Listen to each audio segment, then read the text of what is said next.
Welcome to this presentation on effective goal setting. It's human nature to want to improve our lives, learn new things, make a change. In fact, if you think about New Year's resolutions, it's a classic example of that desire for change. And the statistics I'm going to show you bear out how difficult it is to do so. As we proceed, I want you to think about those resolutions as goals. They ultimately are one and the same. So we look at New Year's resolutions, and fully 45% of Americans typically will make a New Year's resolutions. The problem is only 8% are successful in achieving their resolution. And when you look at the length of the resolutions, people have pretty good staying power for the first couple of weeks when they make a resolution, but past 6 months, less than 50% of people have continued to maintain them. So why is it? Why do we fail? First, we often set goals that aren't our own. We also set goals that are vague. And we haven't thought about the impact of the benefits of the goal. And oftentimes we don't have a plan for achieving them. So, how do we turn that around? There are really well-documented processes for setting goals effectively. And we're going to walk you through one of the key ones that's used in business and worldwide. It's called a SMART goal, and you might have heard of it. The SMART goal, the S, is for specific. So if you think of something like, I have a goal to take a vacation. Well, that's not really a goal. It's more of a wish. Let's get specific. Where will you go on vacation? Who will you go with? What will you do? Where will you stay? How long will you stay? And so on. The more specific you are, the easier it is for you to bring it into reality. M is for measurable.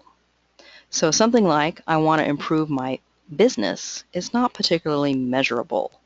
How much revenue do you want? How many clients or projects would that be? Unless you can measure your goal, you'll be unable to track your progress towards it, and you won't know when you've reached it. Aligned with your values. If your goal is to grow your business 40%, and it requires that you travel extensively, and you miss your family events and your friends, and that's something you value, you're going to be miserable in the process. It's important that you set goals that align with what is important to you, whether that's a personal goal or as a business person.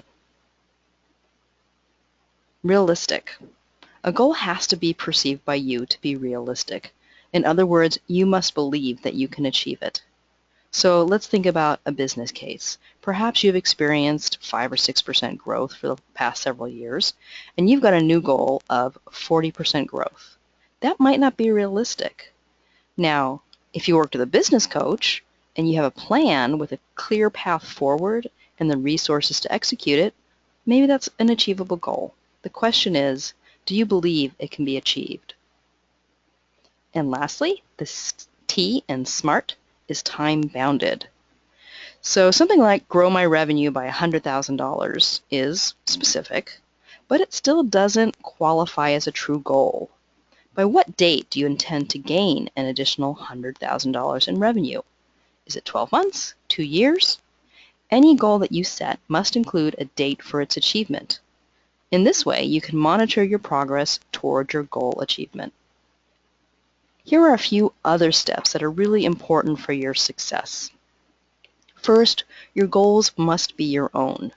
You can't try to achieve something because your spouse or your partner or someone else wants it for you. You must want it for yourself. Next, visualize how you will feel when you achieve your goal. If you want to lose weight and you decide that you want to do so before that class reunion in June, think about how you'll feel when your old classmates see you looking great. If you have a business goal to increase your revenue 10% in 6 months, and this allows you to hire that assistant so you can be home in time for dinner with your family, think about how that will make you feel. One good strategy is to create a vision board where you have images, pictures of what that goal is or how you'll feel when you've accomplished it. Use that to refer to when you're looking for some motivation. It can be really inspirational. Next, prioritize and focus. You can imagine that if you have a really long list of goals, your chances of reaching them is pretty slim. So what are the top 3 most important goals for the coming year for you? Once you've accomplished a goal, you can add another one. Next, share your goals with a friend, a partner, your coach, so they can support you when you struggle and celebrate with you when you make progress. When you verbally commit to your goal and you share it with another person, you're taking it more seriously and asking for support. Next, break your goals into smaller chunks so that you can see progress and they don't seem too daunting. If you want to grow your business by $100,000 by December 31st, that means you need to get $25,000 by March 31st. So how many clients or projects does that represent? Break that further down into a monthly goal. And then think about the next one, which is creating an action plan for how you will achieve your goal. Simply stating that you want to grow your business by $100,000 is not enough. How will you accomplish this? Do you need a marketing plan that will generate leads to get you sufficient number of clients to reach this goal? What is the how of your action plan? Finally, track your progress. Keep your written list of goals readily available and reflect on them daily, weekly, and monthly to ensure you are on track. And don't get discouraged if you're a little bit behind. The thing about goals is they can be adjusted, but keeping track of them and being aware of what you are driving for will be a huge boost to achieving your goals. So, what are your goals? I encourage you to take 5 minutes as soon as you finish this video and write down your top 3 SMART goals. Writing them down is the very first step. Now, making changes can seem difficult, and it does require a genuine desire to change and self-discipline to get you there. The good news is that there are a lot of support out there. You've got friends, business coaches, there are even goal-setting apps and websites that can help you along the way. And while the new year often inspires us to make changes, there's no need to limit yourself to this annual event to start making goals for yourself. If you would like more information on how to set goals and action plans for your business or career, please contact me for a complimentary 30-minute goal setting session.